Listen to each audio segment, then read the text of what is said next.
ne bode u oči, onda si zalutao, to nije tvoja priča. I bolje da se nisi kandidirao za predsjednika države. Ja sam rekao da je pojava Miroslava Škore ravna pojavi Tuđmana 1991. Mnogi su me pitali kako. Ozbiljni ljudi su me pitali pa kako to vrčere misliš. Upravo tako. Tuđman je 90. i 91. znao točno kakvu Hrvatsku želi. On je bio nevjerovatan rodoljub, ali i Miroslav Škoro. Miroslav Škoro, ja sam sate i sate proveo s njim u razgovorima. Ja nijednom nisam stekao ni najmanji dojam da Miroslav Škoro nema viziju kakvu Hrvatsku hoće. A on hoće Hrvatsku u kojoj ćete vi, vaša djeca, ja i moja djeca imati šansu i priliku živjeti, ostati i stvarati tu svoju egzistenciju, a ne da naša djeca, ja imam 6 djece. Ja ne želim da moja djeca idu u Irsku, ali ja ne želim ni da vaša djeca idu u Irsku. Ja ne želim da nijedno hrvatsko dijete ide u Irsku. Za razliku od ovih koji su poslali naše branitelje da čuvaju disko klubove, a njihova djeca čuvaju naša veleposlanstva u Londonu, Beču, Berlinu, širom svijeta. Prema tome, divim vam se da ste danas tu.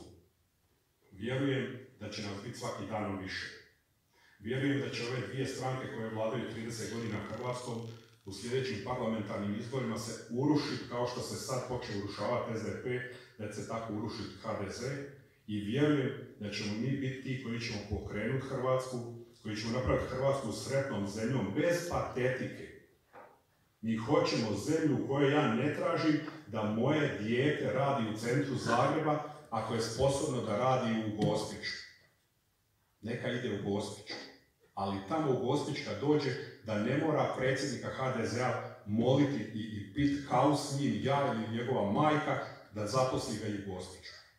A oni su napravili sustav u kome samo ako s njima pijete kavu, ako im odajete uvjeravanje da ste za njih, da ćete uvijek biti za njih, onda djeca mogu imati budućnost. Ja to ne želim, Domovinski pokret to ne želi, Miroslav Škoro to ne želi. Mi želimo sretnu Hrvatsku, ljudi koji će u svojoj domovini moći ostvariti sve svoje ambicije. Mi imamo prekrasnu zemlju, nema razloga da Hrvat ide u Irsku, jer u zadnjih 1000 godina nikada Irci nisu živjeli bolje od Hrvata. Nikada. Ovo što su ovi napravili u 30 godina, da naša djeca idu tamo živjeti, umjesto da je potpuno obrnuti smjer. Svakom Evropljaninu trebala biti čast i sreća i želja da dođe živjeti u Hrvatsku.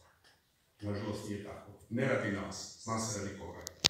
Evo i u tom smislu još jednom čestitam predsjedniku, čestitam ovim dvoje krasnih mladih ljudi kao dopredsjednici, rizničarki i budućem tajniku koga će izabrati po statutu predsjednik ogranka.